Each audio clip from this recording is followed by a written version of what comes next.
And we're back, and found another dungeon here to run around in while we check out the Outlaw Rogue, and decided to change the name to Stabatron the Diplomat because we're on a diplomatic mission here in the Stormwind Stockade. A diplomatic mission to murder all the mofos.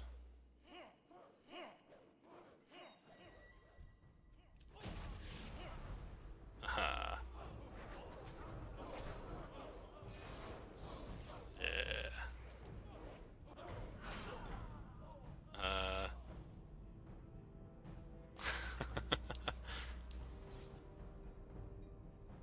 want that hat. Yeah, so I don't even know what ability did I use there? When it has increased range, yeah. Oh, interesting. The guy died of a heart attack. Let's see what we got here. That. Okay. Alright, so let's take a look here. The Outlaw is a ruthless fugitive who uses agility and guile to stand toe-to-toe with enemies. And, oh, you know what? I think I am not... I don't think it's necessary. I don't think you have to do it for this to work. But let's go ahead and let's equip a sword with the dagger there. Because I think that's kind of like the theme with the Outlaw. You got like Saber Slash. I mean, it still lets me use it even without a sword, but it just feels more right, I guess you could say. So regardless of what I have, I'll probably like transmog stuff into swords. But so Saber Slash is a melee attack, generates one combo point with a chance to get a bonus attack. And Pistol Shot, range attack, generates one combo point, free and is free after Saber Slash gets a bonus attack. So if you notice here, it has a 35% chance to strike an additional time, and then it makes the Pistol Shot free. Oh, there's Pistol Shot. I don't have a target. Oh, I kind of like that. Alright. Roll the Bones, ability that consumes combo points to provide a random combat enhancement for a time. And... did I have it? Or did I... You know, I think I might have talented it away. Yeah, I think I did.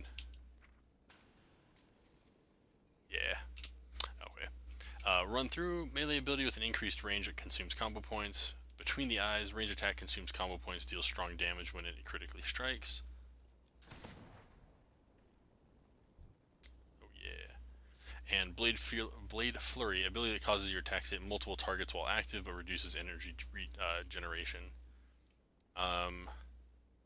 Actually, I'm trying to remember, is this something... Yeah, so it actually lasts until cancelled. So in a place like this, like running an old dungeon, Blade Flurry is actually, I think, really good. You don't regenerate your energy quite as fast, but it doesn't matter quite as much, because it's not like, oh, I need this to dodge, and I need it to, like, you know, freaking out and stuff. So, anyway, let's jump into the actual talents here. Alright, we got a Ghostly Strike for level 15. Strikes an enemy with your cursed weapon, dealing some physical damage and causing the target to take 10% increased damage from your abilities for 15 seconds. Swordmaster, Saber Slash has a 10% increased chance to strike an additional time. So that would up it to, what, 45? Yeah, 45% chance. And then Quick Draw, free uses of Pistol Shot granted by Saber Slash now generate one additional combo point and deal 50% increased damage. So if I get it from Saber Slash, then instead of one combo point it gives two, and then it does more damage. So not too shabby. Level 30 here, we got Grappling Hook. And wait, did they change that? Oh, just the target location. It doesn't have to be to the target's location. That's actually really cool. I didn't realize that before. So yeah, you can apparently use that to like jump around and like up on top of stuff maybe. That's kind of cool. So I grabbed that. It's kind of like the opposite of the Death Knight Death Grip, because you pull yourself to the location instead of pulling an enemy to you. And let's see, well, let me do it.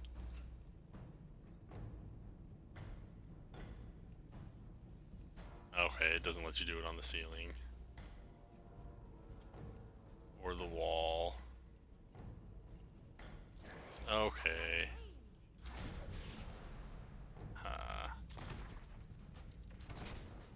I'm going gun crazy. Okay, that's cool.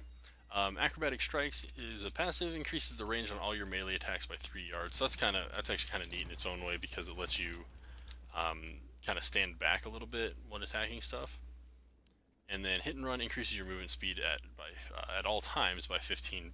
Let's see, did I clear everything out? Yeah, I think I did. All right. And then these I think are the same as the assassination spec. So deeper stratagem, you can have more combo points. You can have 6 combo points, and your finishing moves use 6, or up to 6. And finishing moves do more damage. Anticipation, you can have up to 8 combo points, but you still only use up to 5.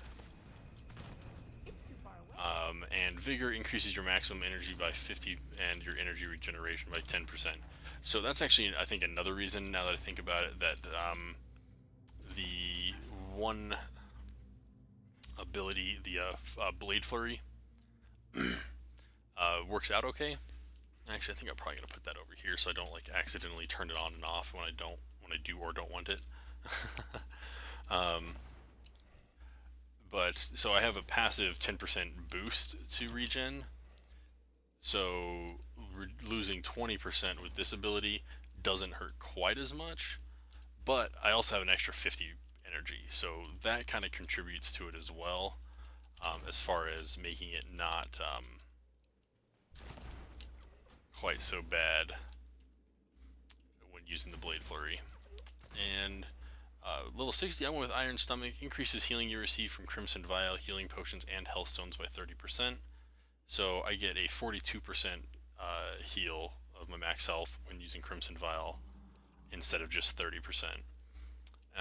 Elusiveness, Feint also reduces all damage from non-area attack effects by 30%. Normally that ability only reduces area of effect damage by 50%.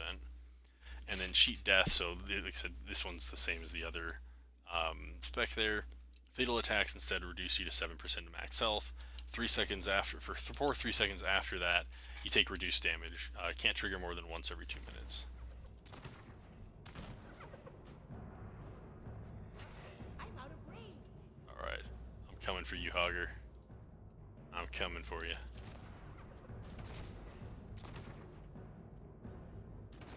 Alright. And Parlay replaces Blind. Pacifies the target not in combat who is forced to negotiate instead of fighting for 5 minutes. Only works on humanoids, demons, and dragonkin. Damage caused will break the peace. Prey on the weak. Enemies disabled with your Blind, Gouge, Cheap Shot, or Sap take 10% increased damage from all sources. And then Dirty Tricks. Gouge, Blind, Cheap Shot, and Sap no longer cost energy. And you know, let's try this ability out. Yeah, that's right. You go fight him.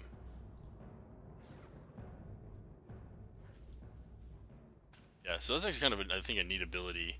Has a 30-minute cooldown, but you can basically bribe anything up into, it looks like 1 level past your own. We'll see how things go, like, you know, when Legion drops, but, and they'll fight for you for 5 minutes, so, that guy's actually doing pretty decent.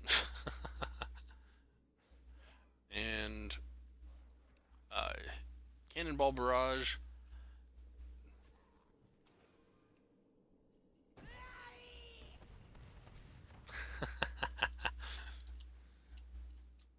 Alright, how you doing there? So you're still injured.